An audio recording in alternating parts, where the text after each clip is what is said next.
Europe 1. L'actualité internationale, François Clemenceau, les ministres des Affaires étrangères de Grèce et de Macédoine se rencontrent aujourd'hui à Vienne sous médiation des Nations Unies.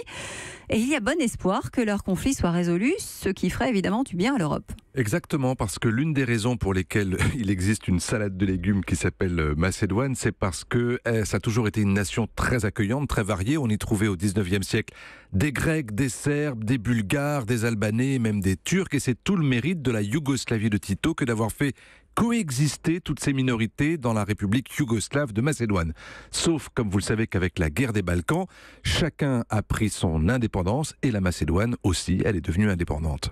Aux grandes dames, évidemment, de la Grèce. Oui, parce que la Grèce n'a jamais accepté que la Macédoine porte le nom de l'une de ses provinces, car il y a évidemment tout l'héritage national et culturel qui l'accompagne.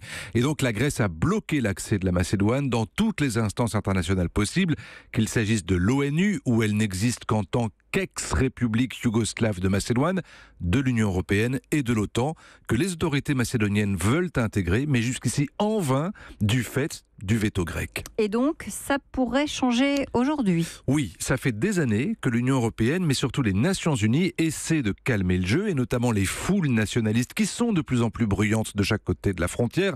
Un émissaire de l'ONU fait la navette depuis des années, c'est un avocat américain qui s'appelle Matthew Nimitz. Il a longtemps travaillé sur le conflit entre la Grèce et Chypre lorsqu'il était le conseiller juridique du département d'État sous Jimmy Carter, et aujourd'hui, il a obtenu de la Macédoine qu'elle fasse un geste en renonçant à appeler l'aéroport de sa capitale Skopje Alexandre le Grand.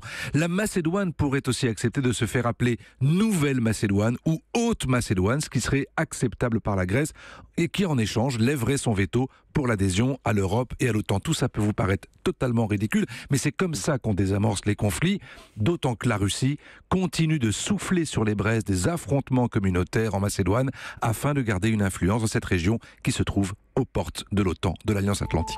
Europe 1.